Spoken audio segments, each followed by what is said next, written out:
미국과 이스라엘이 이란과 전쟁에 휘말리고 전 세계가 그 영향을 받고 있습니다. 왜 우리나라의 주요 뉴스는 네타냐후 사면을 둘러싼 법정 논란과 검찰총장이 벵그비르 장관의 해임을 요구하는 소송으로 보배되고 있는 걸까요? 오늘 논의했습니다. 저는 엘레나 마젤 디아만티이고 이 방송은 기본법입니다.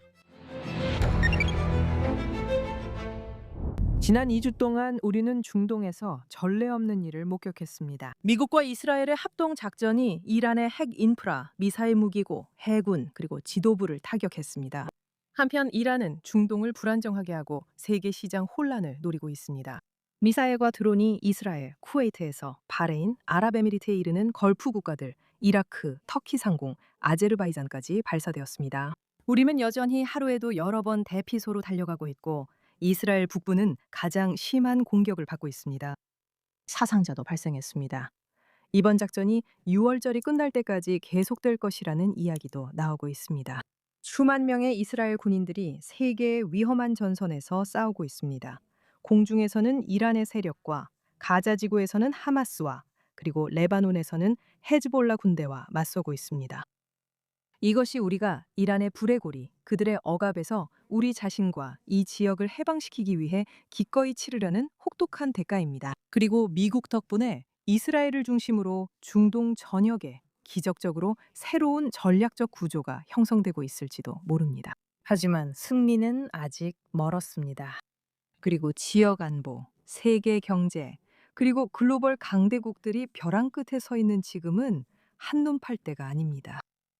그래서 여기서 질문이 있습니다. 왜 지난주 이스라엘에서 가장 큰 두 가지 이슈가 사법 시스템과 관련되어 있었을까요? 즉, 사면 가능성과 벤그비르 장관에 대한 그 소송 말입니다.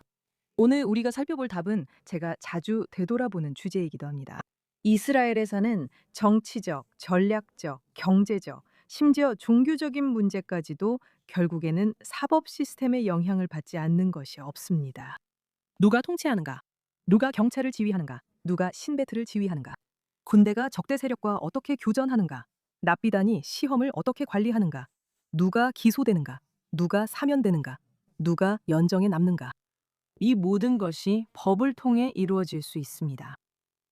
그리고 우리 주변에서 수많은 충격적인 사건들이 일어나고 있음에도 불구하고 지난주에 우리는 그것의 두 가지 매우 중요한 예를 보았습니다. 트럼프 대통령의 추가적인 압박 이후 네타냐후 총리에 대한 잠재적인 사면이 다시 헤드라인을 장식하고 있습니다. 이제 트럼프는 평소처럼 자신이 원하는 바를 분명하게 밝혔습니다. 그는 네타냐후 총리가 부패 재판에 앉아 있는 것이 아니라 전쟁에 집중하길 원합니다. 이를 위해 그는 이스라엘의 헤르초그 대통령에게 사면을 강력히 촉구해 왔습니다. 트럼프는 헤르초그 대통령이 1년 동안 5번이나 직접 자신에게 사면이 곧 이루어질 것이라고 약속했다고 주장했습니다. 그는 언론에 내가 그를 폭로 중이라고 전해달라고 했습니다. 그는 경멸적인 태도로 이 일이 이루어질 때까지 헤르초그 대통령을 만나지 않겠다고 선언했습니다. 이제 만약 여러분이 거대한 산 아래 흙 속에 파묻혀 바위 밑에서 살지 않았다면 이런 신호들이 점점 쌓여가고 있다는 것을 보셨을 거예요. 마이크 허커비가 네타냐후 재판을 방문한 일, 트럼프의 트윗, 그리고 트럼프가 크네세트 연단에서 직접 사면을 언급하자 연정에서 박수갈채가 터져나온 일 등입니다. 이런 순간마다 법조계는 선택의 기로에 놓였습니다. 관용을 권고하거나 아니면 재판을 연기하는 선택이었습니다. 전시 상황에서 일하는 총리의 현실을 받아들이는 것이었죠. 이는 우리 존재의 투쟁뿐만 아니라 국제관계의 상당 부분을 재정립하려는 조건에서 이루어진 일이었습니다. 하지만 대신 전속력으로 밀어붙였죠. 총리는 가자 전쟁이 한창일 때와 인질 협상, 이란 작전 계획 중에도 포함해서 일주일에 3번씩 법정에 출석했습니다. 국가 안보를 위해 조금 더 유연함이 필요할 때마다 그는 직접 판사들에게 설득해야 했습니다. 경찰이 지난 2주 동안에만 최소 2차례나 네타냐후에게 진술을 요청하려 했다는 보도도 있었습니다. 저는 강력한 법치주의의 필요성과 법률기관의 독립성을 깊이 믿고 있습니다. 이것이 제가 이스라엘에서 평생을 바쳐 증진하고자 했던 것입니다. 우리의 법률 시스템이 지금 이렇게 지정학적 압력에 얽혀 있다는 사실 자체가 저를 매우 괴롭게 합니다. 법률 외적인 고려사항이 법적 결과를 결정해서는 안 됩니다. 그럼에도 불구하고 법은 우리가 올바른 결과이길 바라는 결정을 내릴 때 항상 사건의 사실들을 고려합니다. 부당한 정치적 영향력으로부터의 독립성과 사회로부터의 완전한 분리 사이에는 차이가 있습니다. 저처럼 정치 철학을 즐기는 분들을 위해 말씀드리자면 프리드리히 하이에크는 바로 이 점을 경고했습니다. 그는 사회의 실제 경험, 관습, 상업, 그리고 정의가 실제로 어떤 모습인지에 대한 판단에서 나오는 법과 구분했습니다. 그리고 자신들이 통치하는 사회적 현실보다 더 잘한다고 스스로 믿는 전문가 집단이 설계한 법을 구분했습니다. 그 두 번째 유형의 법은 고유한 실패 방식을 가지고 있습니다. 그것은 자신이 섬겨야 할 사람들을 위해서가 아니라 자신의 내부 논리를 위해 봉사하기 시작합니다. 그리고 안토닌 스칼리아 대법관의 팬이라면 저도 그렇지만 그와 다른 이들도 비슷한 주장을 했습니다.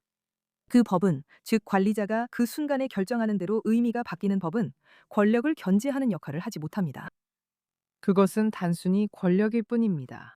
하지만 스칼리아와 하이에크가 중동에서 아무런 영향력이 없기에 우리는 진정한 곤경에 처했습니다. 말하자면 옛날 뉴욕 델리 스타일의 피클 같은 곤경이죠. 헤르조그가 사면을 내린다면 정의가 실현되었는지와는 상관없이, 그리고 근본적인 혐의가 면밀한 검토를 견딜 수 있는지에 대한 심각한 의문이 있음에도 불구하고 그 결정이 법적인 근거에 의해 내려졌다고 믿을 수 있는 사람은 아무도 없을 거예요. 네타냐후는 몇 달 전에 사면 요청을 제출했지만 지금까지 아무 일도 일어나지 않았어요. 이렇게 특정한 기한에 맞춰 외부 압력이 극심한 상황에서 내려진 사면은 언제나 진정성 있게 내려진 것이라기보다는 강요된 것으로 보일 거예요. 여기가 이스라엘이기에 그 사면은 거의 확실히 대법원의 이의제기 될 거예요.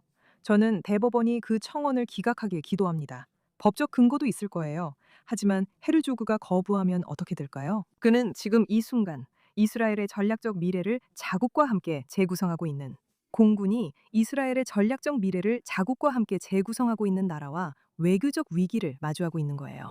트럼프도 이것이 개인적으로 중요한 사안임을 분명히 했어요. 이번 작전 중에 이 행정부의 직접적인 요구를 거부할 경우 정치적으로, 어쩌면 개인적으로도 심각한 결과가 따를 수 있어요. 그래서 이게 곤란한 상황인 거죠. 깔끔한 해결책은 없어요. 그리고 이것은 깊은 아이러니이자 비극이에요. 이스라엘이 그들의 현대사를 규정해온 위협들에 맞서 힘과 주권을 다시금 과시하고 있는 이 순간에 이곳 우리나라에서는 우리 자치권에 대한 가장 명백한 침해가 적들로부터 오는 것이 아니라는 상황에 처해 있습니다. 그것은 적어도 일부는 정치적 압력으로부터 너무나도 단절되어 있으면서도 동시에 그 압력을 기꺼이 행사하려는 사법 시스템의 결과입니다. 그 결과 사법 시스템은 스스로 해결할 의지가 없었던 논쟁을 중재하기 위해 외부 세계를 끌어들이게 되었습니다. 이와 관련해서 단절이라는 점을 더욱 강조하는 또 다른 측면이 있습니다. 예를 들어 법률 시스템에 사건이 넘쳐나고 전반적으로 느리고 비효율적이라는 것은 사실이지만 중요한 사안이라고 여기는 일에 대해서는 나름대로 시기를 선택합니다. 예를 들어 미사일이 하늘을 가로지르는 이 작전이 시작된 지 6일 만에 갈리바라브 미아라 법무장관은 대법원에 450페이지에 달하는 문서를 제출했습니다. 그녀의 요구는 네타냐후 총리에게 이타마르 벤 그비르 국가안보장관을 해임하라고 명령하라는 것이었습니다.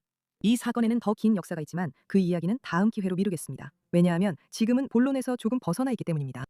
저는 이타마르 벤 그비르나 네타냐후 총리의 장단점 논쟁을 위해 이 자리에 온 것이 아니며 정치인이나 법안에 대해 지지나 비판하지 않습니다.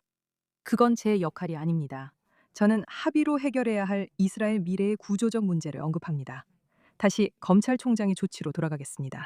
시기 이야기에 앞서 이 조치가 얼마나 중대한 선례가 되는지 이해해 주셨으면 합니다. 벤 그비르 씨는 수사 대상이 아닙니다. 그는 기소되지 않았습니다. 검찰총장 본인도 수사를 개시할 형사적 근거가 없다는 점을 인정했습니다.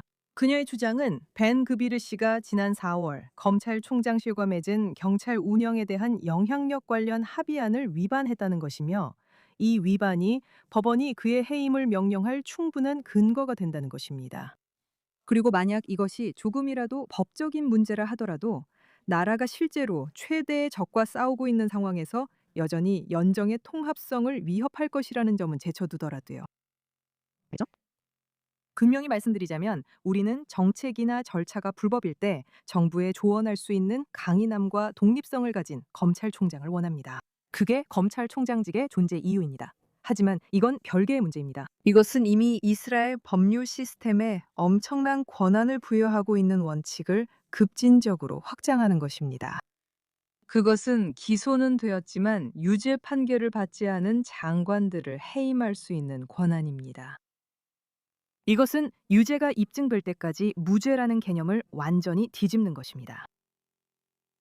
이제 데리피나시로 알려진 그 원칙은 지난 30년간 사법적 확장의 토대가 되었다고 불리고 있습니다.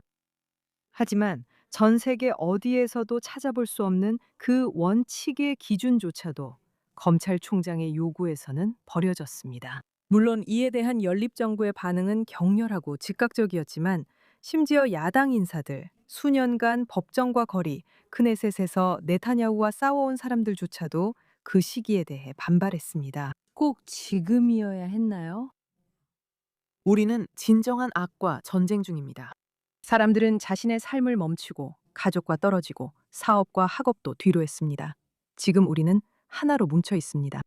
우리는 단결했습니다. 지금은 그럴 때가 아닙니다. 그게 메시지였고 맞는 말이었어요.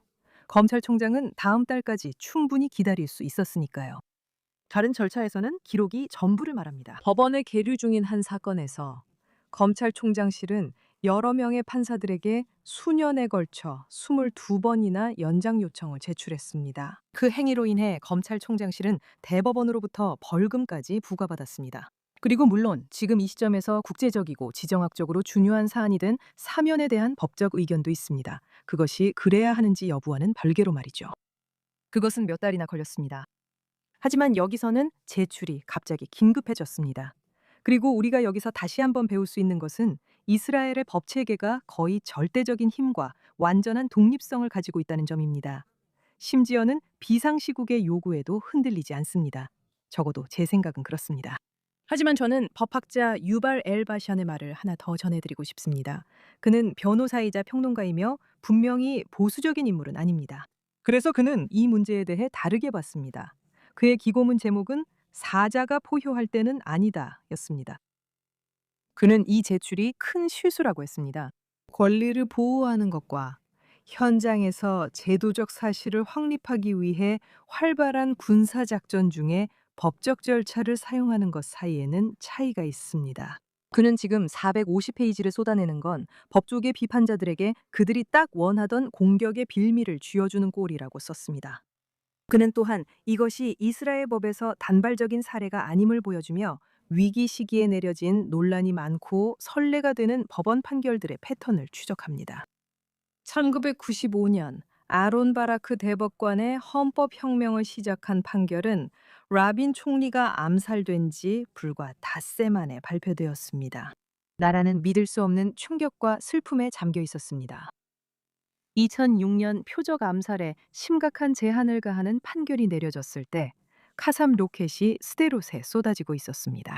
2021년에 내려진 국가민족법 판결은 본질적으로 앞으로 기본법을 무효화할 수 있는 길을 열어주었는데 이 판결은 코로나가 급증하던 시기에 내려졌습니다. 그리고 합리성 판결, 즉 역사상 처음으로 법원이 기본법을 무효화한 판결은 10월 7일 이후 85일, 즉 석 달도 안 되는 시기에 발표되었습니다. 자신의 생존을 위해 싸우고 있는 비통에 잠긴 나라에서 말이죠. 엘바샨의 주장은 자신의 사건 일정을 완전히 통제하는 법원이 이스라엘 사회가 가장 반발하기 어려운 시점에 헌법적으로 가장 야심찬 판결을 반복적으로 발표하기로 선택했다는 것입니다. 이제 제 생각에 우리의 해석은 서로 보완적입니다. 법률 시스템이 그것이 봉사해야 하는 나라와는 별개의 차원에서 운영될 수는 없습니다.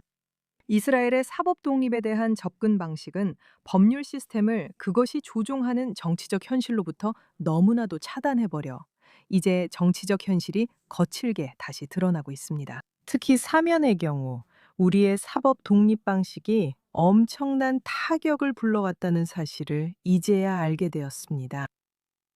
그 독립성과 국가 주권까지 타격을 입혔습니다. 아직도 믿기 어렵습니다. 이런 문제들이 전 세계가 이란 전쟁의 향방을 지켜보며 숨을 죽이고 있을 때 헤드라인을 장식했습니다. 중동 전역의 하늘이 불타오르고 우리의 가장 뛰어나고 용감한 이들이 다시 한번 우리 집을 지키기 위해 전선으로 향하고 있습니다. 우리는 지금 이런 생각을 해서는 안 됩니다. 우리는 지금 이것에 대해 이야기할 필요가 없어야 합니다. 하지만 전쟁이 끝난 후에는 우리가 또 다른 종류의 도전에 직면하게 된다는 점을 기억해야 합니다. 우리 시민들과 건설적으로 논쟁하고 우리의 법과 통치를 다루는 새로운 방식을 제안하며 강하고 자유롭고 번영하는 유대 국가를 위해 필요한 토대를 만드는 것입니다. 적이 아닌 가족과 의견이 다른 바로 이런 문제들이 오히려 오래 남고 해결하기 어렵다는 것은 참으로 아이러니한 일입니다. 우리의 친구들, 친척들, 그리고 제 제자들은 이스라엘을 포함해 세상이 더 안전하고 번영하는 곳이 되는 미래를 위해 싸우고 있습니다. 하지만 이 국가의 내부 시스템은 그들이 쌓아가고 있는 놀라운 유산에 걸맞게 발전하기 위해 아직 해야 할 일이 남아 있습니다. 그들에게 큰 성공이 있기를 바랍니다. 다음 주에 뵙겠습니다.